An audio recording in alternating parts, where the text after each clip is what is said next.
बिस्मिल्लाहिर्रहमानिर्रहीम। अस्सलाम वालेकुम प्यारे दोस्तों, कैसे हैं आप सब। आप देख रहे हैं होम स्टाइल कुकिंग और आज मैं आपके लिए लेकर आई हूँ बहुत ही ज़बरदस्त तुरई गोश्त की रेसिपी। जी, ये सब्ज़ी की रेसिपी है, बहुत ही मज़ेदार है, बहुत ज़बरदस्त बनती है। इस तरीके से बनाएंगे तो इंशाल्लाह बच्चे भी बहुत शौक़ से खाएंगे। जी, ये मुख्तलिफ़ तरीक़ों से बनती है, सादा भी बनाते हैं, इसको आलू डाल के भी बना सकते हैं, लोग इसमें चने की दाल डाल के भी बनाते हैं। आप जिस तरह से आपको पसंद हो आप उस तरह से बना सकते हैं। मैं गोश्त डाल के बना रही हूँ, तो आप भी इसको इस तरीके से ज़रूर ट्राई करें। तो चलें इस रेसिपी को बनाना शुरू करते हैं। सबसे पहले ये मैंने कुकर ले लिया है, क्योंकि मटन है मेरे पास, तो मटन को गलाने के लिए कुकर की ज़रूरत है। इसमें 2 कप्स पानी के लिए और 1 kg मैंने मटन लिया है। इसमें 2 लार्ज साइज़ के प्याज हैं, 2 ही लार्ज साइज़ के इसमें टमाटर हैं और 1 मुट्ठी लहसुन की है। ये मैं इसके अंदर डाल दूँगी। अब इसके अंदर स्पाइसेस डाल देते हैं। इसमें 1.5 टेबल स्पून जो है वो नमक का जाएगा।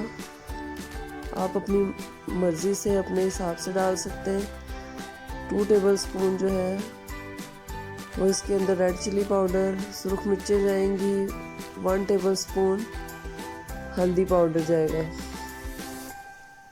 अब इसको हम अच्छी तरह से मिक्सअप कर लेंगे और इसको कवर करके रख देंगे प्रेशर के ऊपर तकरीबन 10 to 12 मिनट्स, ताकि गोश्त जो है वो अच्छी तरह से गल जाए। ये देखें 10 मिनट्स हो गए थे, गोश्त अच्छी तरह से गल चुका है। मैंने इसको खुले मुंह के बर्तन में डाल लिया और जब पानी ड्राई हो जाए तो इसके अंदर ये मैंने 1/2 कप ऑयल डाल दिया है। 1/2 कप ऑयल डाल के इसको अच्छी तरह से भूनना शुरू करेंगे। ये इसके अंदर 2 टीस्पून जो है वो खुश्क धनिया पाउडर डाल दिया है मैंने,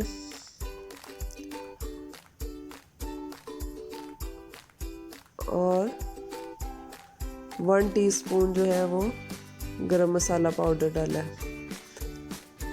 अब ये सारे स्पाइसेस डाल के हम इसको अच्छी तरीके से भून लेंगे।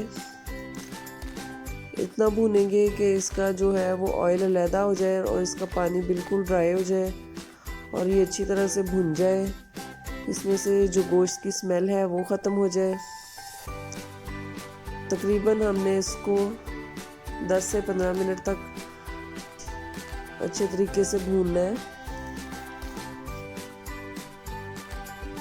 ये देखें माशाल्लाह से कितना अच्छा ज़बरदस्त सा इसका कलर आता जा रहा है, बहुत ही ज़बरदस्त सा इसका टेक्सचर है। अब ये भून चुका है, तकरीबन 10 से 15 मिनट हो गए हैं। ये मेरे पास 1 kg तुरई की सब्ज़ी थी, तो मैंने इसको बारीक बारीक काट के धो लिया था। वो इसके अंदर डाल देंगे और अच्छी तरह से मिक्स करेंगे और 1 से 2 मिनट के लिए इसको हम इसी तरह से भूनेंगे। तोरी की सब्ज़ी में पानी डालने की ज़रूरत नहीं होती, क्योंकि इसके अंदर ही बहुत ज़्यादा पानी होता है। अगर आप इसके अंदर पानी और एक्स्ट्रा ऐड करेंगे तो वो बहुत ज़्यादा इसके अंदर पानी हो जाएगा और जल्दी ड्राई नहीं होगा। ये देखें 1 से 2 मिनट के लिए हमने इसको भून लिया है और इसको फिर कवर करके रख देंगे हम, ताकि ये अपना पानी छोड़ दे। ये देखें हमने इसके अंदर बिल्कुल पानी ऐड नहीं किया था। ये देखें इसका अपना पानी है और कितना ज़्यादा है। अब इसके अंदर ये मैंने 2 बड़े साइज़ के आलू थे वो काट के डाल दिए। आलू ऑप्शनल है, अगर आपको पसंद है तो आप डाल लें। 4 से 5 हरी मिर्चें इसके अंदर डाल दी हैं और ये 1 टेबलस्पून इसके अंदर अदरक का पेस्ट है। इसको डाल के हम अच्छी तरह से मिक्स कर लेंगे और इसको दोबारा से कवर करके रख देंगे जब तक आलू ना गल जाए। तकरीबन 10 से 15 मिनट के लिए हम इसको कवर करके रखेंगे।